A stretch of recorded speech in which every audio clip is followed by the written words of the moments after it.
ডিম খেতে প্রচণ্ড ভালোবাসি। তো রাস্তায় জানেন না কোন কুকুর পাগলা কখন কে কামড়াতে আসে, এসব জানোয়ার এইভাবে আমাকে থামাতে পারবে না। আমি নিরস্ত্র এবং হাঁটাহাঁটির মধ্যে নেই, দাঁড়িয়ে। তো সেটা ওদের টার্গেট সুবিধা হয়েছে। দুটি ছেলে ছিল, একটি ছেলে তাকে আইডেন্টিফাই করা গেছে, একটি ছেলে ডিম মারলো। আমি একদম শেষ মুহূর্তে মাথা ঘোরাতে পেরেছি, নইলে আমার এই চশমার কাঁচটায় পড়লে আমার চোখটার 12টা বেজে যেত। আমি জাস্ট মাথাটাকে শুধু শেষ মুহূর্তে একটা কিছু মুভমেন্ট দেখে ওটা যেরকম একটা রিয়াকশন হয়, আমার মাথা ঘুরে গেছে এবং সেটা সঙ্গে সঙ্গে এখানে লেগেছে। कैसे हुआ ये हादसा सर? कैसे हुआ? आप तो थे वहाँ पर। मैं यहाँ ममता दीदी का घर से निकल रहे थे। वो तो जेट कैटेगरी है, ममता दीदी जेट कैटेगरी। তো ওনার বাড়ির সামনে দাঁড়িয়ে এসে যেমন এটা তো কোনো প্রথম কথা দয়া করে এটাকে জনরস বলবেন না। দুটো বাঁদর রাস্তায় এসে ডিম মেরেছে, এই সংস্কৃতিটা। ये क्या सर टारगेटेड था सर? ये सर एक बात है सर, उसको जब पूछा गया था वो बोला कि उसको मालूम था कि आप लोग यहाँ पर है। उसको जब पूछा गया था, হ্যাঁ, ও তো ওরা জানে যে আমরা এখানে আছি। আরও অনেক সিনিয়র ছিলেন। এখন ও আগার সৌগত রায়, শোভনদেব चट्टोपाध्याय, कल्याण बनर्जी, मदन मित्र, विमान सीनियर लोग यहाँ पर थे। तो अगर कोई दूसरा सीनियर लोगों का ऊपर ये क्या हो रहा है? ममता दीदी का घर में तो कोई नहीं आएगा। ये क्या है? रास्ते से जा रहा है, हम यहाँ से निकल रहे हैं और हम क्यों खड़ा हुआ? तो आप लोग का रिक्वेस्ट में पहले मैं क्या बोला, आज कोई बोलने का कुछ नहीं है। आप लोग रिक्वेस्ट किया, मेरे खड़ा हो गया। ये क्या मेरा दोष है? আপনারা দয়া করে এই জনরোষ আর বিক্ষোভ কথাটি अभी बोले हैं कि आप लोगों का टीएमसी करने के ये कोई आप लोगों कोई सिक्योर नहीं है, जबकि शुभेंदु अधिकारी खुद यहाँ के एमएलए है, उनका एरिया है, कॉन्स्टिट्यूएंसी है। तो क्या लगता है पुलिस आपने सिटी के पास कंप्लेंट भी कर दी है, अभी तक इनिशिएटिव नहीं मिल रही? আরে তাড়াহুড়ো কি আছে? আমি কালীঘাট থানার ওসি এবং সিপিকে মেল পাঠিয়েছি এবং তাতে এইসব করে যদি মনে হয় যে আমাকে ভয় দেখানো যাবে বা আমি তো অবাক হয়ে গেলাম পুলিশের ভূমিকা দেখে। পুলিশ দাঁড়িয়ে দাঁড়িয়ে মজা দেখছিল। একটু ধরবি ভাই, একটু ধরবি, হাতটা টাকা করছি। এটা কাপুরুষতা। মানে একজনকে রাস্তায় রয়েছে দাঁড়িয়ে একা, সেখানে প্ল্যান করে দুটি ছেলে এসে একজন ডিমটা ছুঁড়ছে আর একজন ছবি তুলছে।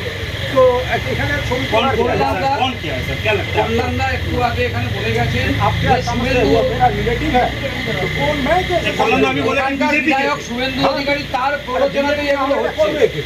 তো বিজেপি তো বটেই। এটা কি শুভেন্দু অধিকারীর প্ররোচনাতে হচ্ছে? এটা কল্যাণ একটু আগে বলেছে। দেখুন, এটা জারি প্রয়োজনাতে হোক, এটা সারা বাংলায় যেখানেই হবে সেটা তো মাননীয় মুখ্যমন্ত্রীকে দায়িত্ব নিতে হবে। এটা তাঁর নির্বাচনী কেন্দ্র।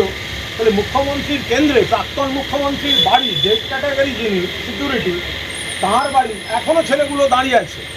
ওরা ডিম পাথর হাতে যদি এই কালচার হয় আর এই ডিমের বদলে যদি বোম ছোড়ে কি হবে? পালিয়ে যাবে। বডি পড়ে থাকতো। আপনার সামনে তো পুলিশ भी था। Do you think police acted on your police didn't act.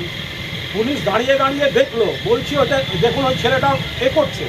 Police তাকে ধরলো না। যে ছেলেটা ছবি তুলছে সামনে দিয়ে হেঁটে তারপর দৌড়ে পালিয়ে গেল। পুলিশ ধরলো না, পুলিশ দেখছে। তাতে কি আমাকে থামানো যাবে? আমি আবার এখান দিয়েই আমি এখন হেঁটে যাব। মারলে মারবে, মানুষ দেখবেন। ওনার সেই জিনিস নয়। এখানকার বিধায়ক, রাজ্যের মুখ্যমন্ত্রী এবং পুলিশ মন্ত্রী শুভেন্দু অধিকারীকে আপনি কি বার্তা দেবেন আমাদের মাধ্যমে এই ঘটনার পরে? আমি শুভেন্দু অধিকারী, তিনি এই এলাকার বিধায়ক এবং মুখ্যমন্ত্রী, তাকে বলবো এটা কোন সংস্কৃতি আপনার এই ক্যাডাররা এগুলো চালু করছে? মানুষ কি রাস্তায় বেরোবে না নাকি মাননীয় মুখ্যমন্ত্রীর বাড়ি? সব থেকে এটা মাননীয় প্রাক্তন মুখ্যমন্ত্রীর বাড়ি, জেড ক্যাটাগরি। তো সেখানে এটা আমাদের দলের দপ্তর। আমরা দলের কথা সেরে বেরোচ্ছি। মানে আপনি ভাবুন কত বড় কাপুরুষ এই সমস্ত ইয়েগুলো, যে দলের মিটিং সেরে বেরোচ্ছে একজন একা। আমার সঙ্গে যে সিকিউরিটিও নেই। বিধায়ক হিসেবে আমি যে সিকিউরিটি পাই সেই সিকিউরিটিও আজকে আমি নিইনি। আমি একা ঘোরাঘুরি করি, আমার তো কোনো প্রবলেম হয় না, আমার ভয়ও করে না।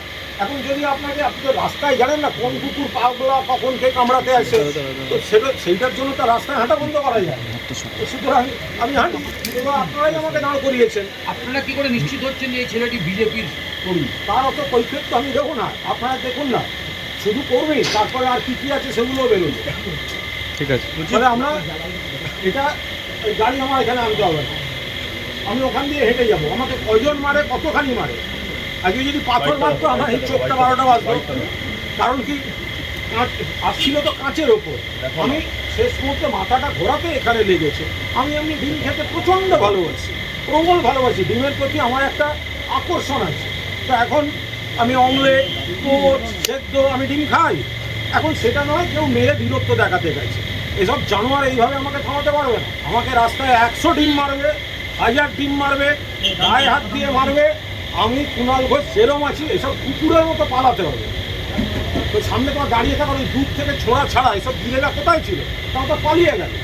আবার কয়েকটা দল করে দিয়ে দাঁড়িয়ে আছে, এবার হিন্দিতে বলছে। প্রথমে এখানে জিজ্ঞেস করেছে, ওখানে আমাদের ছেলেরা ছিল, জানালো यहाँ पर কুণাল ঘোষ নিকল রয়ে হ্যাঁ। ওখান থেকে একটা কিছু এসছে, তারপর অ্যাটাক হয়েছে, তারপরে কোন কোন হ্যাঁ প্রশ্ন এসছে, তারপরে এখান থেকে কে উত্তর দিয়েছে, তারপরে বলার পর আবার বলেছে আমি भी ये आदमी अंदर में है। তা ওদেরকে বলেছে ওখানে থাকতে। আমাদের কাছে ছবি এসে গেছে কারা কারা আছে গুচ্ছ ডিম নিয়ে। তা আমি বললাম আমাকে কটা ডিম দাও না, আমি ওদিক থেকে মারলে আমি 2টো ডিম মারি। কিন্তু এইসব করে থামানো যাবে না, এইসব বাঁদরামি মাননীয় মুখ্যমন্ত্রী সারা বাংলা এবং আপনার কেন্দ্র এগুলো প্রশ্রয় দেবেন না। আর এইসব এটা হয় না, এটা হতে পারে না। একটা লোক রাস্তায় নিরস্ত্র দাঁড়িয়ে সাংবাদিকদের সঙ্গে কথা বলছে, এদের সঙ্গে আমার কোনো শত্রুতা নেই, এখানে কোনো উত্তেজনা নেই, এর সঙ্গে জনরসের কোনো সম্পর্ক নেই। অসভ্যতা করা এবং ভয় দেখানোর জন্য। এরপরে আমি যেখানে আছি আমাদের বিভিন্ন এলাকা থেকে, আমার এলাকা থেকে পরপর ছেলেরা ফোন করছে, দাদা সব আমরা এখানে আসছি। আমি প্রত্যেককে বারণ করেছি কেউ আসবে না। এখানকার ছেলেরা বলেছেন, সিনিয়র নেতারা ছিলেন, দাদা আমরা যাচ্ছি। আমি বলছি কেউ করবে না, কারণ এখানে যদি আমরা আবার ছেলে নিয়ে যাই, পুলিশ তো তখন আবার বিজেপির দলদাসের আচরণ করবে, আমাদের ছেলেগুলোকে কেস দিয়ে দেবে, তাদের বেল করতে আবার আমাদের আর এক সমস্যা হবে। ফলে আমি যাবো, তারা যদি মারার হয়, ছবি তোলার হয় তুলবে, তাতে ওরা এইভাবে কণ্ঠরোধ করা যায়নি, এইভাবে কণ্ঠরোধ করা যায় না। আর কুণাল ঘোষকে গায়ে হাত দিয়ে মেরে, আরে কুণাল ঘোষকে একসময় সামলাতে 150 পুলিশ সামলাতে পারতো না। এই দুটো কুকুর বেড়াল আমায় কী করবে, এই দুটো কুকুর বেড়াল আমার কী করবে?